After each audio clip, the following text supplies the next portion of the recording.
မင်္ဂလာပါ Refashion Design Class ကနေပြီးတော့ Poetic Online Class ကနေပြီးတော့ပြန်လာကြည့်ဆိုပါရနော်ဒီချိန်ဒီနေ့တင်မဲ့ပုံတွေကကျတော့အခုဒီဟာပေါ့နော်ဒီဟာကကျတော့အရှိကကျတော့ဟိုပါပေါ့ကျတော့ရင်ခံတဲ့ဒီလက်ထောင်နဲ့တစ်စစ်တယ်လက်ထောင်ကကျတော့ကျတော့ဟိုအရှိ design ရတင်တိုင်းသူတို့မျိုးပဲတချို့ကတစ်စစ်တဲ့လက်ထောင်ပေါ့နော်တစ်စစ်တဲ့လက်ထောင်မှာဒီအနောက်မှာအခွဲလောက်ထားတယ်နော်တစ်စစ်တဲ့လက်ထောင်ကိုအနောက်ခွဲလေးလောက်ထားလိုက်တယ်ပေါ့နော်နောက်ခွဲလေးလှုပ်ထားလိုက်တယ်ပြီးတဲ့အခါကျတော့ကျွန်တော်အနောက်မှာအပေါက်နဲ့เนาะအပေါက်နဲ့လှုပ်ထားတယ်เนาะပြီးရင်ဒီမှာကျွန်တော်အရှိမ draping ထပ်မယ်เนาะဒီမှာဟိုဟာလေးတွေကိုကျွန်တော်ဒါဟိုဟာလေးတွေ draping ထပ်တယ်ဒီရင်ခံမှာ draping ထပ်တယ်ပြီးရင်ဒီမှာအပေါက်လေးတွေနည်းနည်းအစထားပြီးတော့ဒီမှာဖဲပြားလေးအလှတင်ထားလက်ဖောင်းပေါ့เนาะဆိုတော့ဒီမှာကျွန်တော်ဒီရဲ့ဒီလက်ထောင်နဲ့အပေါ်ကလက်ထောင်နဲ့အောက်ကကျွန်တော်ဒီရင်ခံပေါ့เนาะစိတ်ပြီးတော့ချုပ်နည်းလေးကိုတစ်ချက်အသေးစိတ်ပြထားတယ်ပေါ့เนาะဒီလိုချုပ်လို့ရတယ်ဆိုတာပေါ့เนาะတကယ်လို့သမီးတို့ကဒီရင်ခံနဲ့ပေါ့နော်အပေါ်ကကြတော့ဒီလက်ထောင်ပဲဖြစ်ဖြစ်ဒါမှမဟုတ်ကျတို့ဒါအခုဒီဟာပေါ့နော်ဒါကြော်တစ်ဆယ်လက်ထောင်ပေါ့နော်လက်ထောင်ပဲဖြစ်ဖြစ်ဒါမှဒီလက်ထောင်နေရာမှာပေါ့နော်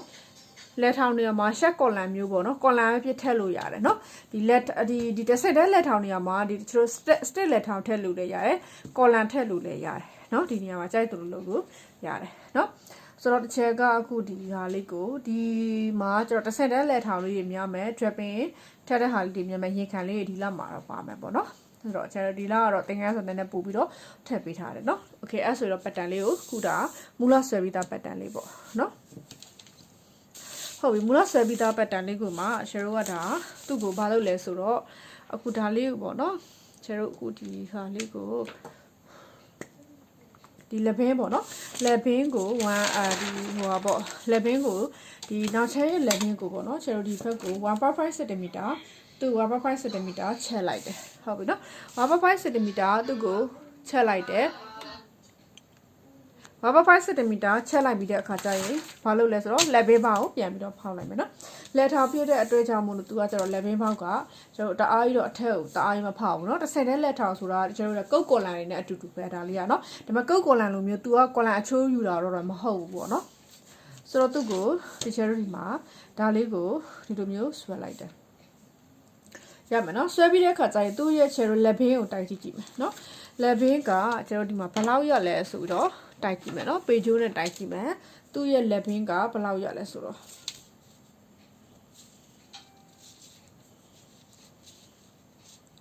လက်ဘင်းကကျွန်တော်6ပေါ့နော် 9cm ရှိတယ်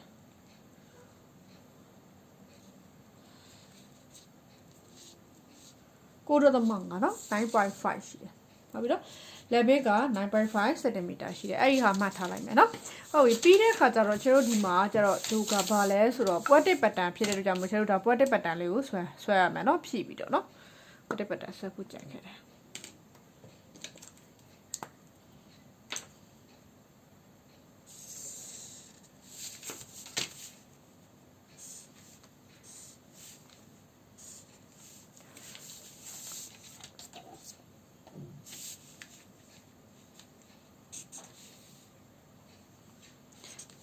ပိတ်ထောက်ထည့်မယ်နော်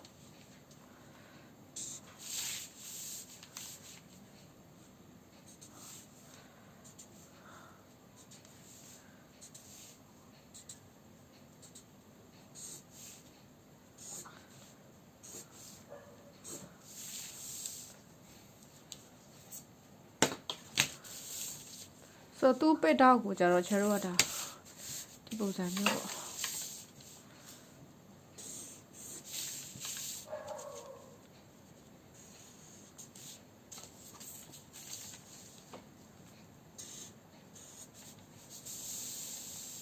ဒါလေးပေါ့နော်โอเคဆိုတော့အခုဒါပိတ်ထောက်လေးရပြီဆိုတော့ကျွန်တော်ဒါကိုသူ့ကိုဘာလုပ်မလဲဆိုတော့ဒါ 5cm စေးတယ်เนาะဆောင်းချမ်းမှာလဲ 5cm စေးလိုက်မှာ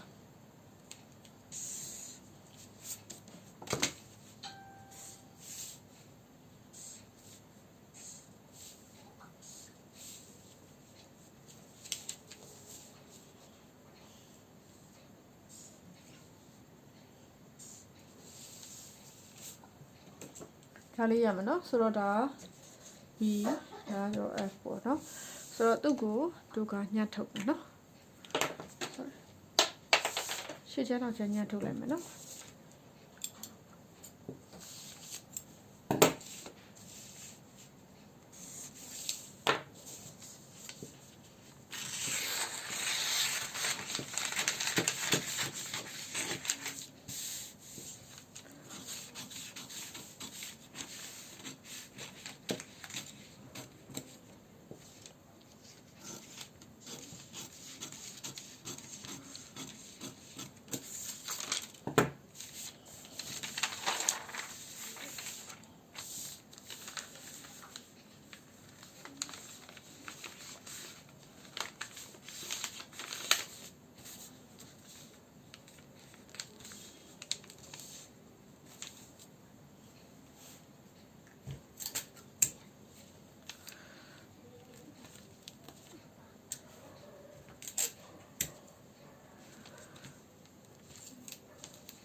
ဆိုတော့အဲ့ဒါလေးရပြီနော်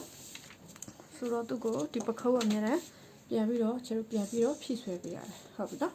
ဆိုတော့ပခုံးထားလိုက်မယ်နော်ချက်တူရှင်းရှင်းတော့ပခုံးလေးထားတယ်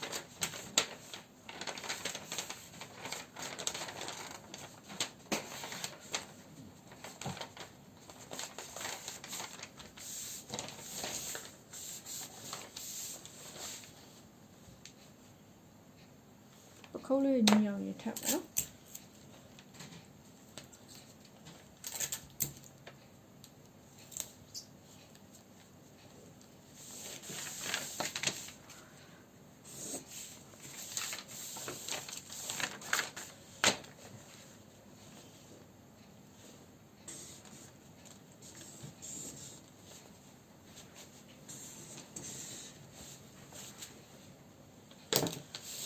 ဆိုတော့အခုဒါလေးကိုသူကလက်ထောင်ဆက်တဲ့လက်ထောင်ဆွဲမယ်ပေါ့နော်ဆက်တဲ့လက်ထောင်ဆွဲဖို့အတွက်ကိုကျတို့ကအခုဒီမှာပေါ့နော်ဒီတဘေးကို 1.5 cm မှလိုက်တယ်နော်ဒီတဘေးကို 1.5 ခဲပြီးတဲ့အခါကျရင်အခုဒီဖက်နဘေးဒီလက်ဘေးကနေပြီးတော့နော်ဟိုဒီပခုံးလေးတွေ့လားဒီလက်ဘေးကနေပြီးတော့ဒီဖက်နဘေးကိုလည်းဒီကျတို့ကသူ့ကို 1.5 cm မှလိုက်တယ်ဟုတ်ပြီနော်အဲ့လိုမှလိုက်ပြီးတဲ့အခါကျရင်ဒီလိုမြင်းတဲ့ကြောင်းဆွဲကောင်ပေါ့နော်ဒီမြင်းကကျတော့ကျွန်တော်ဒီလောက်လဲဆိုတော့နောက်ချရဲ့လက်ပင် 9.5 cm เนาะ 9.5 cm ဒီနားလောက်ဖြစ်ပေါ့ရမယ်เนาะသူက3 cm ရှိမှာပေါ့เนาะ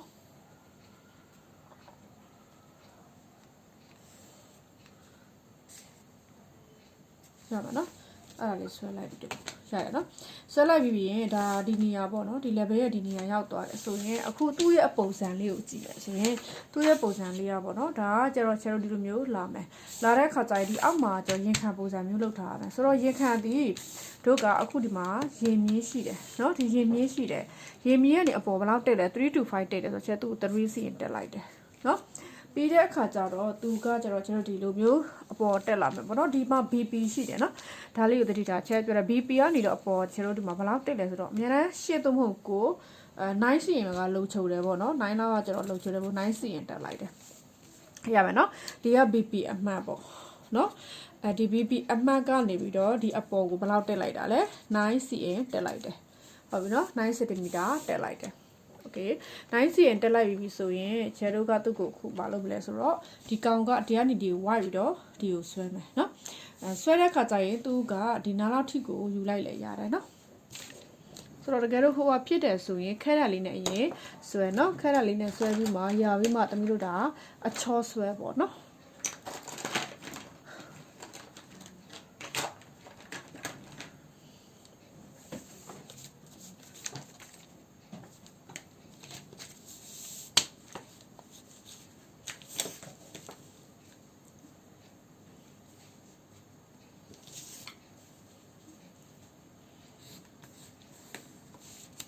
မနော်ဒါလေးဆွဲမယ်ဆွဲပြီးတဲ့အခါကျတော့အဝိုက်ကလေးဆိုတော့ကျတို့ကသူဒီအဝိုက်ကကျတို့ဒီအဝိုက်ကဒီနားထိပါပြင်မယ်ဆွဲလာမယ်နော်ဒီတိရသွားမယ်နော်โอเคအဲ့ဒါလေးရပြီဆိုရင်ကျတို့ခုဒီမှာဒါလေးက white ချလို့ရသွားပြီပေါ့နော်ဒီမျိုးဆိုရင်သူကကျတော့ဒီကပိတ်စာနဲ့ပေါ့နော်ဒီအရှိမှာတော့ပိတ်စာနဲ့ဒီမှာကျတော့လောက draping လေးပပလေးလိုက်ထပ်ပြီးတော့ဖဲကျူးလေးအလှလုပ်မယ်နော် draping စစ်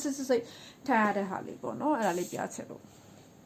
အဲ့တော့တို့ပြီးတော့ဒီပေါ်ကလက်ထောင်မတက်ပဲနဲ့ဒီအပိုင်းတစ်ပိုင်းတွေကို draping တက်ပြီးတော့ပခုံးပြောင်းနဲ့ချုပ်မယ်ဆိုတော့ဒီ pattern ကချုပ်လို့ရတယ်เนาะအဲ့ဒါလေးကိုပြမှာဆိုတော့အခုဒါလေးရသွားပြီဆိုရင်သူ့ကို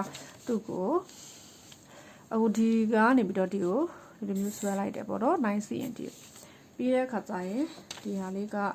အခုဒီဟာလေးနဲ့ကိုဒါလေးကိုမျိုးဆွဲလိုက်တယ်เนาะရတယ်เนาะโอเคဒါလေးရသွားပြီဆိုရင်ကျတို့ရဲ့အခုဒီမှာဒီကောင်လေးကကျတော့ဟိုပါပေါ့ဝိုင်းရသွားပြီပေါ့နော်ဝိုင်းရောက်သွားပြီဆိုရင်သူကအရန် height တယ်လက်ဘေးကနော်လက်ဘေး height တာဖြစ်တဲ့အတွက်ကြောင့်မလို့ဒီနားမှာ 0.5 cm နော် 0.5 cm ဒီနားမှာစားပေးမယ်ဟုတ်ပြီနော်သူကရင်ခံတဲ့အတွက်ကြောင့်မလို့ဒီမှာ BP ရှိတယ်ကျတို့ကနော်ဒီမှာ BP ရှိတယ်အဲ့ဒီ BP ကိုဟိုဘက်ကို 0.5 cm ဒီအောက်ဘက်ကို 0.5 cmရတယ်เนาะအဲ့လိုမျိုးစာပေးလိုက်မယ်เนาะဒါလေးကကျတော့ရင်ကိုပို့ပြီးတော့ကော့စေတယ်เนาะရင်ပို့ပြီးတော့ကော့စေတယ်เนาะအဲ့ကြောင့်မျိုးစာပေးလိုက်တယ်နားမเนาะဒီ pattern နဲ့ဆိုရင်အရင် check ကန်နေမှာเนาะ ဒီထိရမယ်နော်ခဲ့ရပြီဆိုရင်ကျွန်တော်အခုဒီမှာနောက်တစ်ခုကကျတော့ဘာလုပ်မလဲဆိုတော့အခုပေါ့နော်ဒီပေါ်ကဟာလေးကိုလာမယ်နော်ဒီပေါ်ကဟာကျတော့ဒီကဟာလေးပေါ့နော်လဲထောင်လေးပေါ့ဒီမှာလာစစ်မယ်နော်ဟုတ်ပြီစစ်တဲ့ခါကျရင်ဒါ height သွားပြီဆိုကျွန်တော်စားမရမယ်နော်စားတဲ့ခါကျအပေါ်နဲ့အောက်နဲ့မျှပြီးတော့ဘယ်လိုစားမလဲဆိုတာကိုတစ်ချက်လောက်နိုင်ကြည့်ရအောင်နော်